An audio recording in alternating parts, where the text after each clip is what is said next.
the posers. How can an art collector, let's say, who doesn't trust dealers and really is only interested in their own eye, and they go around and they're looking at all the various galleries and they're building their own collection, which is unusual, by the way, because they do rely a lot on the dealers. They never ask my opinion, but anyway, how do you know the difference between a poser, someone who's just merely clever, and someone who's authentically creative and is original and is moving the story forward, if you don't have very much experience in the game? By the way, I'm an expert in that. It's easy.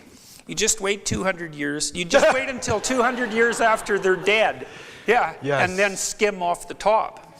Yeah. We actually think of ourselves, those who work in art museums and spending public money on exhibitions and collections, we talk amongst ourselves and we're very careful about winnowing through the people who are also rands, posers, or who are not actually going to be the ones who are going to make that flag that will remind everyone of 2017 versus the ones who are. Well, when you're trying to do... What's the real art history of Canada? Is it with these artists or that one? When you're trying to do that, I mean, okay, so first of all, we'll assume that you're a creative person, and I think that's a reasonable assumption to make. And then we'll also assume that you're very well educated in the history of art.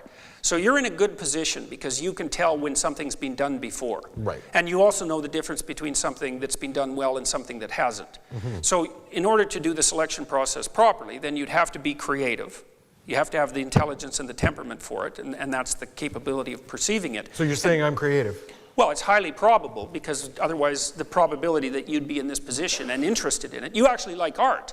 I do. Well, there you go. So I mean, if you don't like art, you're probably not creative. And if you genuinely like it, and then it isn't even liking, it's like you can't live without it. And that's a whole different thing. And it's very difficult for people who aren't like that to understand it. You know, but if you are like that, then art speaks to you, and it speaks this language of tremendous beauty and continual revelation. And you can educate yourself, obviously. You do that by, I would say, mostly studying philosophy, literature, all the artistic domains, the humanities. Make yourself a connoisseur and ally that with your temperament, and then you have a reasonable chance at selecting things that at least aren't duplicates of what's been happening before. Right. What I normally tell people is get your own information and work hard. Study hard if this is going to be a serious hobby of yours and you're going to be investing a lot of money in it. Get your own information.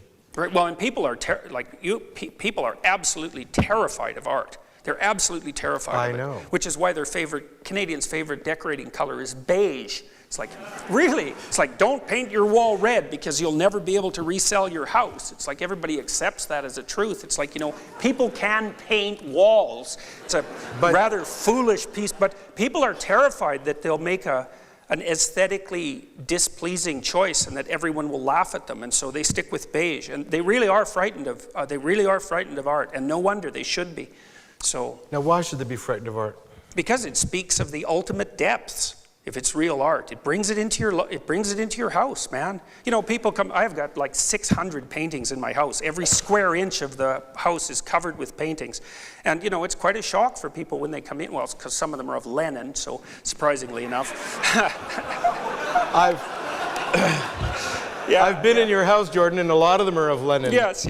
Well, I collected a bunch of Soviet realist art because I have interest in totalitarianism. But I have, anyways, my walls are completely covered with art. And not as a nostalgia. It's not a nostalgia. No, it's not a nostalgia thing, no. It might be a prophetic thing, though. Oh, dear. Well, let's not